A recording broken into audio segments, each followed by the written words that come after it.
For nearly 2 months, the Walt Disney Co. evaded the UAL misconduct scandals that have afflicted some of its rivals. While Amazon Roy Price, Warner Brothers, Brett Ratner and Netflix Kevin Spacey were forced to face the public spotlight over their respective controversies, Disney managed to stay above the fray. Until last week, that is, when John Lasseter, the creative force behind Pixar and Walt Disney Animation Studios, announced he would take a 6-month leave after stories surfaced with allegations of inappropriate behavior toward women. Disney declined to answer inquiries by Variety as to whether the company was paying for Lasseter's leave of absence and whether the entertainment giant intended to launch a formal investigation into the accusations. Lasseter admitted in an email to his staff November 21 to vague missteps, while journalists supplied the details touching kissing, inappropriate comments and drunken carousing at wrap parties. Lasseter said he needed some time to reflect and take better care of myself, and added that he hoped to return with fresh inspiration in the new year. Disney clearly seconds the sentiment. Since the studio bought Pixar in 2006, Lasseter has been essential to Disney's core animation business, overseeing 21 films that have collectively grossed about $13 billion. In its statement on the matter, Disney said it supports Lasseter's sabbatical, but the company could face difficult questions nonetheless about its handling of Lasseter's conduct. Sources told Variety that the executive's behavior around young women has been known within the company since the 1990s. Whatever steps were taken to address it, which sources suggested included Disney having confronted Lasseter about the allegations, did not stop the complaints, which have continued until quite recently.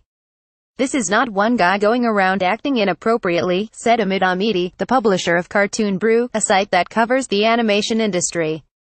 "This is one guy enabled by a massive corporate structure to act inappropriately."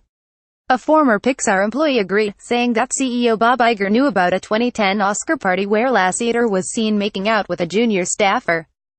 "They've known for a long time," the source said. "It has gone all the way to the top. I know personally that Bob was aware, everybody was aware.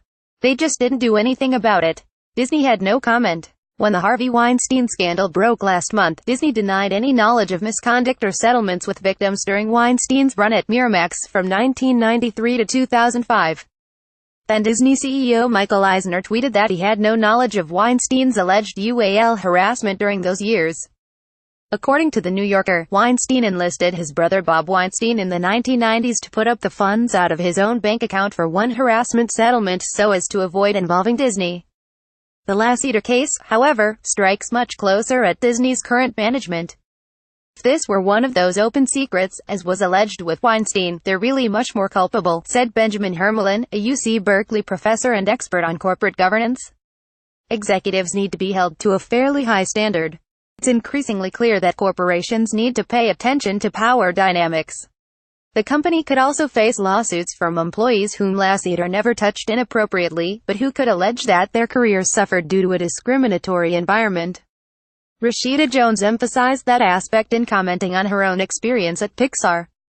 Jones departed as a writer on Toy Story 4, and last week was compelled to deny a report elsewhere that it had to do with an unwanted advance from Lasseter. But in her statement, she criticized the company for fostering a culture where women and people of color do not have an equal creative voice. Disney has said nothing yet on that. In the absence of an internal investigation of Lasseter, much depends on whether Pixar employees come forward with on-the-record allegations.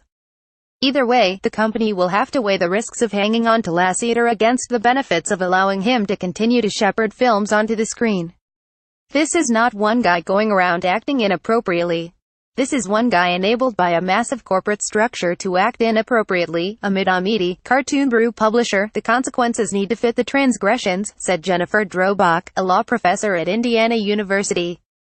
"Otherwise," she said, "you're sending a message that you don't value your employees when you say someone is so talented that we don't fire him or her."